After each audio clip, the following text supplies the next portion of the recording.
Oscara emisija Jedan dan biće posvećena ovom događaju. Prelazimo sada na našu narednu temu. Međunarodni 33. ski festival Sporta za sve, namenjen rekreativcima, biće održan u periodu od 18. do 22. marta na Kopaoniku uz učešće od gotovo 400 takmičara. Sve je spremno za trke u slalomu i veleslalomu, a što još očekuje ljubitelje sporta naredne nedelje u našem skijaškom centru, ali i tokom ove godine. Danas pitamo Mariju Ugricu iz asocijacije Sport za sve.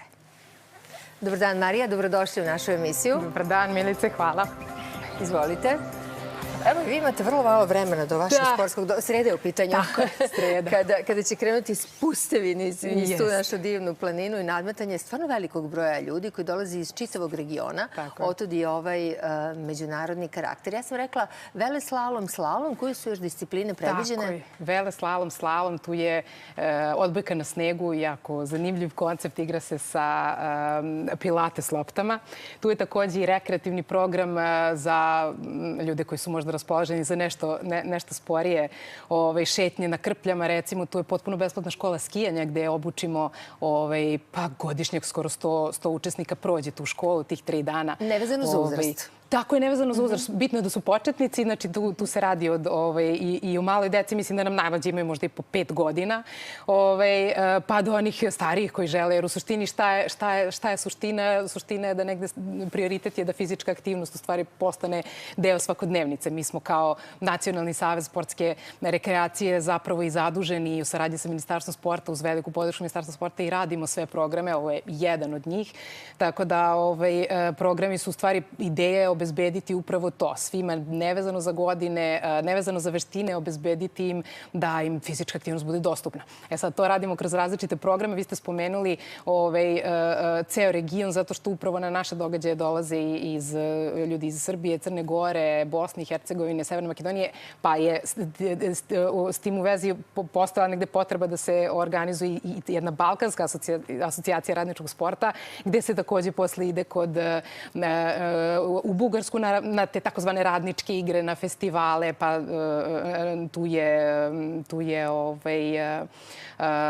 u Crna Gora leti.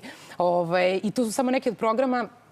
Pored toga radimo i kampanje, pošto smo i mi na neki način deo svetskih organizacija koji se bave sportom za sve, kao što je ta FISA, kao što je ISKA, kao što je KSIT, kao što je i na neki način kroz naš sistem naših članica, kojih je zaista mnogo, na lokalnom nivou se sprovodi nedelja fizičke aktivnosti, Move Week, takozvani.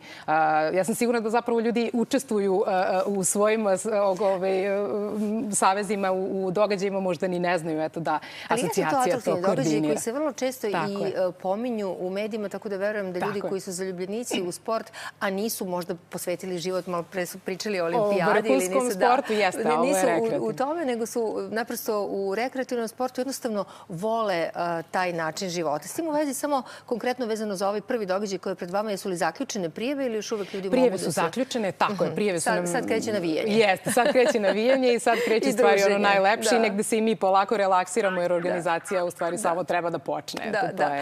Prilično mnogo radite sa decom. Tako je, da. I ima mnogo razloga za to. Ima, naravno. Pa, znate kako, od dece počinjemo da usađujemo u stvari te zdrave navike, jer, kako kažem, mislim, negde fizička aktivnost treba da bude sastavni deo i nekog kako telesnog, tako i mentalnog, socijalnog blagostanja, tako da od malih nogu se počinje.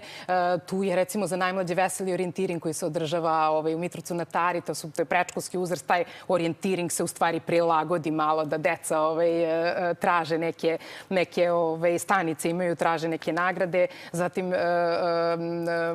na Letenci recimo imamo edukativni deo programa, pa nakon toga i razne stanice, punktove. Mislim da su možda mogli gledaoci da vide gde se deca upravo igraju. I zapravo i kroz projekte koje radimo, edukujemo naše trenere da rade sa decom decom sa smetnjama u razvoju.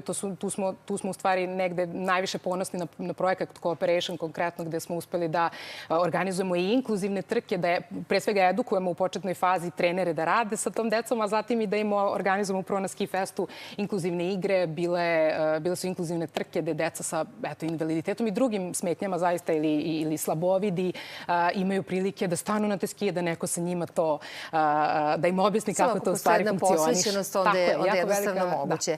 O bavljenju fizičkom aktivnošću se mnogo govori, ali još uvijek ima onih kojima je nekako teško. Je li u društvu lakše i da tako zaključimo?